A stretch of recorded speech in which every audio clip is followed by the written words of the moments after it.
Pump up the volume on your parenting with Parent Pump Radio. Tune into something different that makes a difference. At Parent Pump Radio, instead of a ripple, we choose to create a splash. Get energized, get inspired, and get informed with how to parent in the new millennium. With your host and parent coach super guide, Jacqueline T.D. Huynh. Hi, this is Jacqueline T.D. Huynh. Welcome to Parent Pump Radio. Please check the show notes to see how I can help you create cash flow now through real estate investing and leave a profound legacy in life, leadership, and wealth to your loved ones. You'll find links to my website, integrativeminds.com, in the show notes. And there you can also schedule a 45-minute complimentary consultation to see how I can help you grow your real estate portfolio and leave the legacy you dream of creating. And I would love to come speak at your organization, events, or even on your show. So please schedule a meeting time with me on my website. Our show is available on iTunes, Google Play, Stitcher, YouTube, and syndicated on rethinkradio.org, oneideaway.com, and ARM Radio. So this is September, and if you didn't know it, it's National Suicide Prevention Month. So all month, mental health advocates, prevention organizations, survivors, allies, and community members unite to promote suicide prevention awareness. If you didn't know it, suicide is the 10th leading cause of death in the U.S. and is the second leading cause of death for people ages 10 to 24 years old. They are kids. The suicide rates for 15 to 24 years old are at its highest level ever since 2000. And each day in this nation, there are over 3,000 attempts by young people grades 9 to 12 years old. And that's not even adding grades 7 to 8 in there. And our guest today is a man on a mission to raise awareness of the power of music and its self-care. In addition to being a successful IT entrepreneur, he holds magna cum laude degrees in piano performance and creative writing, and has concertized and performed for many years with a focus on bringing music to audiences in non-traditional ways. In 2011, he launched Music Care Inc., and it's a for-profit corporation. It's dedicated to teaching practical ways music can be used for self-care. His work was recognized by the National Council for Behavioral Health with an Award of Excellence in 2014. So that's like the behavioral health equivalent of winning an Oscar. And when he talks about music and self-care, he speaks with gentle conviction and from real experience. So ladies and gentlemen, I'd like to introduce you to Bill Protzmann. Hi, Bill. Good morning, Jacqueline. How are you? I'm doing great. So before we get into that, today's 9/11. So I wanted to, for me, pay tribute to the past and put some hope for the future. I want to honor those who perish, all those who put their lives out there to help, and to all the survivors. I'm sending you love and light. Thank you. I join you in that, Jacqueline. I remember that morning because my daughter called and woke me up and said, "Dad, turn on the TV." I remember that morning too. I had a friend who called me the same thing, and they said, "Oh my gosh, you got to turn on the TV." And that was right after the first tower was hit. Yes. And I literally watched the second tower. Yeah, I didn't go any. I don't remember what else I was doing that morning, but everything stopped. Yeah, everything stopped. So let's talk about what you do and why it's so important to you. I know you, offline, we talked about you being suicidally ideated. Tell us about that. Yes, the job of a musician, at least the way I view it, is to go deeply into the emotions that are in music and then try to convey those emotions to an audience. So when I'm at the piano, I'm very conscious that that's what I'm doing. And to do that well, you not only have to make the finger bit of it happen and make sure that that's flawless or as near perfect as possible, you also have to bring your emotional awareness.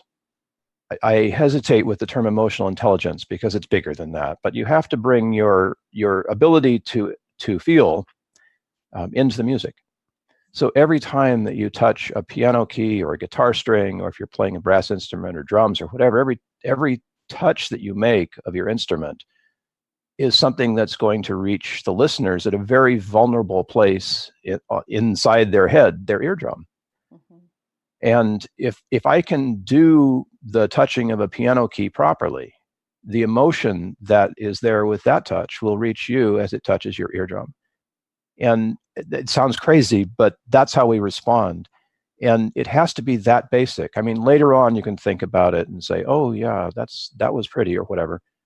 But your body, your system, your physiology has already responded to the sound. And your thought about what that meant, comes much later. So this is such a powerful thing because we're all listening all the time. Even while we're asleep, we're hearing things. And if those sounds are supportive, oh, that's beautiful. But if those sounds are antagonistic, not so much. So this awareness of what music does to us, is very important. It's crucial. I'm thinking of the book and the movie, Incredibly Loud and Incredibly Close, something like that. It was a 9/11 story. But I love the fact that the sound was right there in the title, because that awareness of sound can be very healing if we use it that way, or it can be terrifying, as it was on the morning of 9/11. Music can change your emotion, your behavior instantly. I mean, everybody that hears the Rocky theme song, like you just want to get up and run 10 miles uphill or something. Exactly. And you hear Beethoven or something, and you just feel relaxed and calm. Yes. Definitely music, sound itself, any sound can jar you or change your emotion. Now, you told me that music saved you from suicide. It did, yes. How did it do that? Music, of course, is a vehicle for these things. And on the evening, which was actually a Labor Day weekend, I don't remember the actual date, but it was post 9/11. So when I felt that I'd really reached rock bottom, which is something that is unique for me because my job is essentially to find the bottom of the emotions that I want to perform for you. But when I felt that in my personal life I had reached rock bottom, the experience was pretty objective. It was like, well, see, I did this, I did that. The kids are grown and gone. I was just sort of checking off the list, right? And I came to a place where it's like, well, there's no more meaning in my life. I can continue to make music and whatever, but it's like, why? What's the purpose here? And I realized that I had a journey to take, and that journey could go in one of two ways. It could either be the end of my life, or it could be something else. And I don't know why, but at that moment in my life, on a Friday afternoon, I sat down in the chair with some headphones and put on a piece of music that speaks to me of sadness. I heard it years ago, and I've learned to play it, and it's Rachmaninoff. Yes. It's this beautiful Etude Tableau by Rachmaninoff, and I just let it play on repeat. I was willing to be present. And what happened, of course, was I started to weep. I just had this flood of emotion, which for me was the emotion that's in the music. And I let that go and let it be as deep as it could be, and just sat there. I don't know how long I was in the chair, but when I woke up, it was full night. The music was still in my head, and I went to bed. I can't say that there's a moment where I thought, no, I'm not going to stop breathing today, because those moments are still with me. And I do choose to keep breathing. But the morning when I woke up, after that deep experience of being, in the heart of darkness, or whatever you want, the shadow, whatever, that work, which came through the music, just allowing that to play within me, I woke up with this new sense of something else, something different, something that wasn't typical for me. And that's something, that little spark, whatever it has been, has kept me breathing since then. So for 12 years now, almost 12 years, that's a beautiful way to allow the experience of music without the thought or the expectations or the whatever else. I mean, clearly I'm happy to be here. I'm glad I'm alive. Yeah. But at that time, there was no requirement to stay alive or to pass away. It was just this place of great sadness.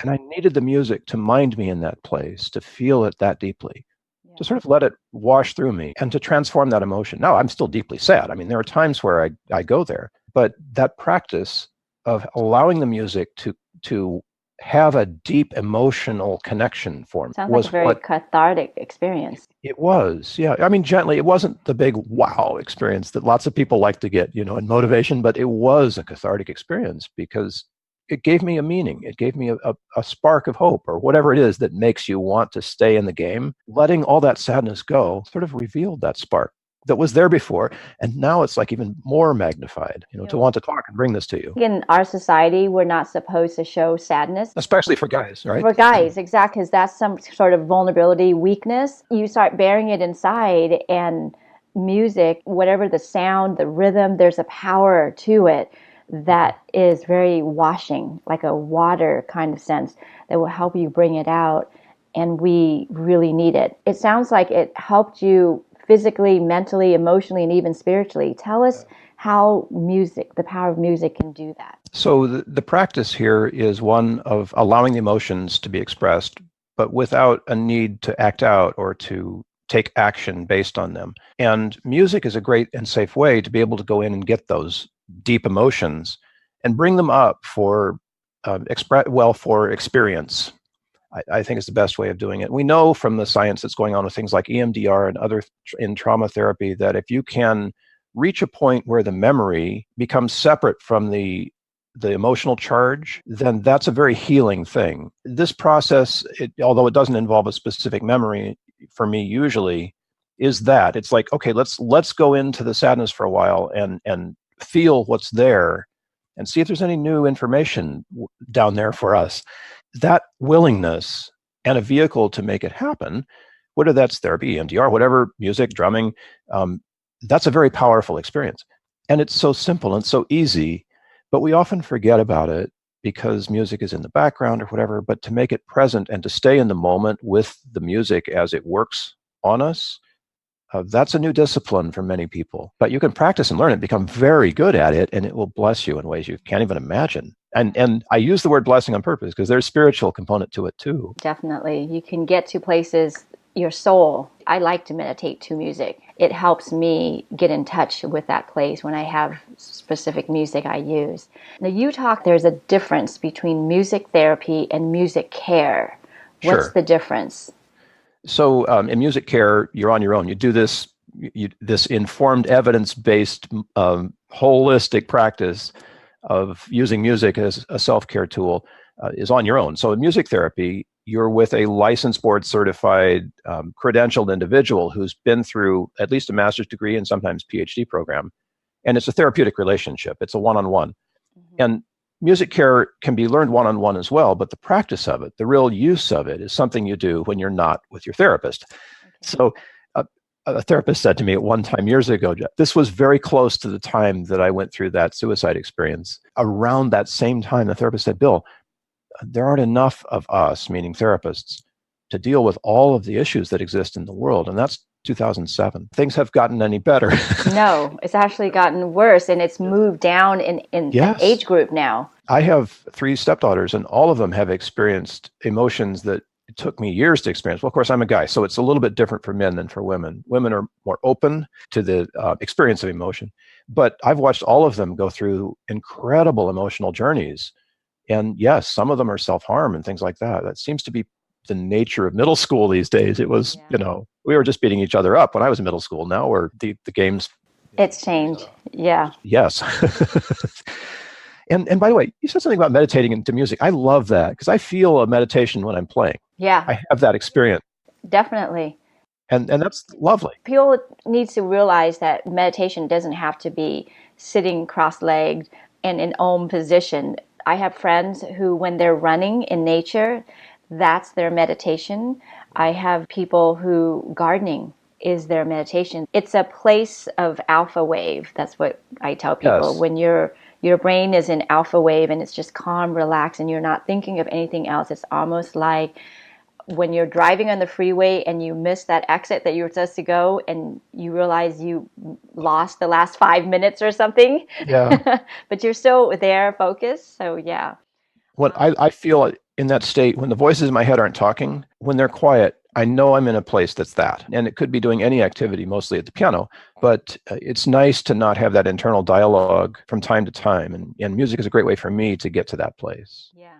Yeah. You watch musicians who play and they're rocking, they're swinging, and you can tell they're in their own meditative place. Lots of us are introverts. Musicians are crazy people, and in amazing ways. Artists in general, right? All of them, all the amazing stuff in the world. But most of the time, we're pretty private, and there are those, of course, who love publicity and fame, and that's fine.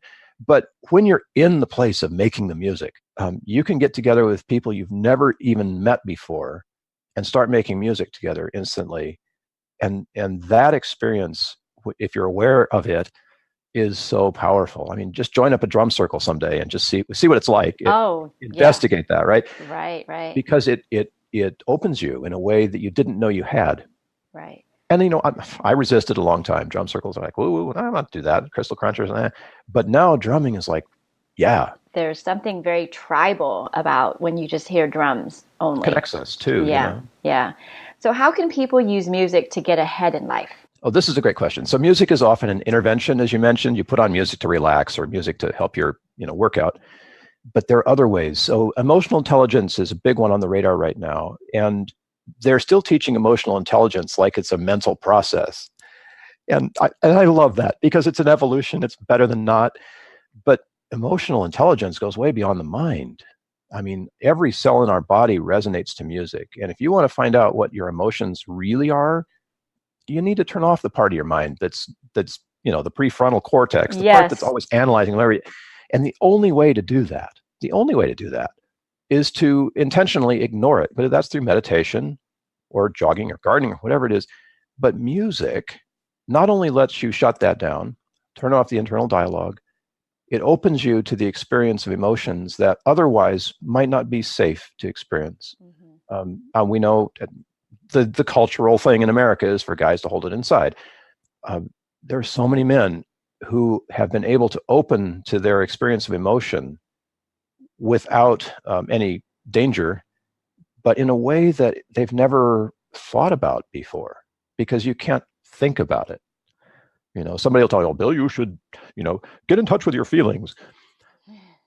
Well, and then the guys want to know how, right? Yes, step by step. Step by step. So you get out your headphones, you get out the music that you love, and you put that on repeat, and you sit in the chair and do nothing else except listen. And with practice, you can find ways into your own emotional experience that you never knew you had before. So this practice, if there is a practice, even if it's listening or playing or singing, whatever it is, that's the opportunity here. So opening yourself to emotional intelligence, they tell us in business, is a really great thing. And sure, I'd rather work for a guy who was like in possession of his emotional range and able to communicate effectively without disrespect and belittling and all those other things. I mean, who wouldn't?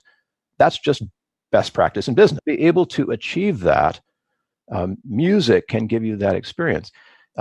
Caregivers and parents, I mean, we all use music to sort of maintain peace, and give ourselves some respite. But how do you work proactively with kids and music? Well, you buy some drums and you drum with your kids, because you'll learn things about them and they will learn things about you that only music, only sound and rhythm can open up. There's no other way to get at that stuff. Is there any particular music or just any kind of music that you can listen to that you like?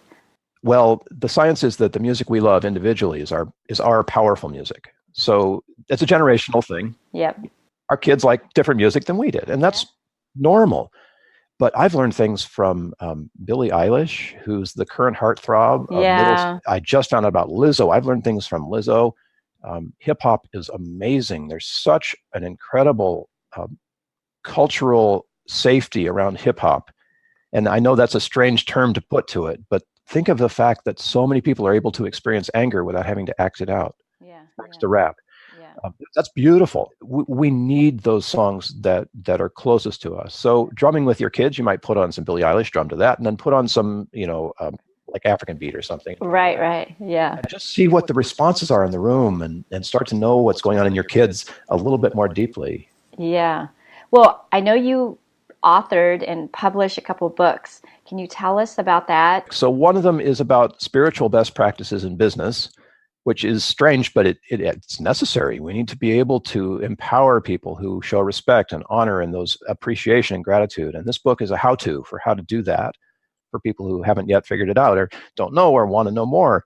So a little tiny book called More Than Human. And that's an important thing, I think, for most people. It's on Amazon. And the other one is totally unrelated, although I have a heart for homelessness and have served as a volunteer with homeless people, teaching music as self-care. But this is a book of portraits drawn by my friend Jeff Horn back in the 90s from life. And there are over 100, and we just presented them in this coffee table-sized book. And it's beautiful to look into the eyes of a homeless person and realize there's humanity there. There's a person in there. And that's the purpose of the book. So it's out there. It got some national award as well. And I'm just thrilled to be on this journey and to pull the strings and see where they go. And that was a beautiful one, just completely beautiful, Jacqueline. And what's that one called? That one is called In Our Eyes, In Our Words. Search for In Our Eyes, In Our Words, and you'll find ways that it's doing amazing work right now with homelessness in California. Awesome, awesome. And then your online course. Yes. So people are always asking, how do I do this? And there's just one of me, so I'm teaching teachers like you to be able to take it forward. But if you want to dive in, quest.musiccare.net. And at the Quest, which is a quest on purpose, as you'll discover, you can begin to sort of unpack how your music is working for you and expand your range and your opportunity as you learn to use music in this way. Yes, definitely. I know you have lots of resources to help practitioners, facilitators, and also just people. I think talking about suicide and depression is really difficult to start. How do you start that conversation with anybody? Tell us some of the resource that you want to give. Well, I ran a group for people who were suicidally ideated for a while, a meetup group. And it was fun because if we were successful, then nobody would show up. That's good point. Good point. I ran it for a couple of years, and I'm actually reframing that, working with a gentleman up in Orange County to be able to do something similar to that. This starting the conversation, we need to destigmatize suicide the way we destigmatize post-traumatic stress. Yep. Now everybody can talk about that freely. And I think we're at a place where suicide is knocking on the door too and saying, we need to discuss this. We need to be more open about it. Look at me. Yeah, look at me. And there are courses, if you're interested, called Question, Persuade, Refer. QPR is a fantastic 1-hour course that will give you the nuts and bolts for what to do if you find yourself in a situation with someone who's talking about suicide. So Where it's do you not find scary. that? I would just Google and learn. QPR is out there, and it's taught by agencies who are either into suicide or into prevention and early intervention. Lots of county agencies are doing this. Lots of nonprofits are doing it. So just Google QPR and you'll be able to hook up for that. Okay. It's free. It's a great course. Okay. Musiccare.net, the resource guide. Lots of resources at musiccare.net. So if you want to know how to do things with music, that's kind of why I exist. And I give away about 99% of everything that I do. So you can find resources at musiccare.net, the plain old, not the Quest, but the musiccare.net website has a resources tab, including for suicide. So take a look and call me, contact me. I'm available to further this work in any way that makes sense for you. Yeah, we're going to have all of these links in the show notes too for Bill. His webpage is Bill Protzmann. The last name is spelled P like Paul, R-O-T like Tom, Z-M-A-N-N.com. And you can also email Bill at musiccare.net. I think like you said, there's a reason why we have a month of suicide awareness. And part of it is having that conversation. And how do you start that conversation? Like, what would you suggest someone do? Well, if you're a parent, it's easier kind of to notice if your kid is off. Obviously, in adolescence, the kids are off because that's what you do as an adolescent. And keeping that communication open is so important to me. So my goal, if there's anything, is to start the communication. And often it doesn't happen with words. It can happen with a guitar. It can happen with drums. One of the things that's cool about our family is that my wife and all the girls sing. So there's this ongoing music that's always happening in the house. And finding the modality, that works best for you as a parent, you're going to use your parental skills and figure that out. It's difficult with business, but with friendships, where it's more of an age level playing ground, it's not a problem to look someone in the eyes and say, "Hey, Jacqueline, is everything okay today?" We can start conversations as simply as that, and you'll most of the time you'll get a yes. But when I've done that, people remember, and they'll come back and say, "Hey, Bill, can we grab some coffee or something?" And maybe the topic never comes up, but the fact that you showed up is huge. I didn't want anyone around when I was feeling suicidal. I didn't, but I didn't want to call my therapist or anything, but I was very grateful that I had people who reached out in that way. Hey, meet me for coffee, or, let's walk on the beach or something. Do you have a quote for us? One of your favorite quotes? Well, I wish I had something pithy to say, but I'm thinking of 9/11, and so much has been said about that. If there's anything that we've learned from 9/11, it's that change is always happening. And I like to say, change your music, change your life. I think that's the most remarkable and simple and safe way that we can sustain change these days, is just to become more full of our emotional authenticity and really own that. Thank you, Bill. I really appreciate your time and what you're giving. And listeners, until next time, always be learning and always be growing. Thank you. Thank you so much for joining us today. Go to parentpumpradio.com and click on the pink box on the top of our homepage to listen to our new and archived shows. To be instantly notified of new episodes, subscribe to our RSS feed. The RSS feed button is located at the top of the page where all our shows are featured. And after listening to the show, go to parentpumpradio.com or our Facebook page to leave your comments, questions, and topic suggestions. Until next time, have a wonderful week.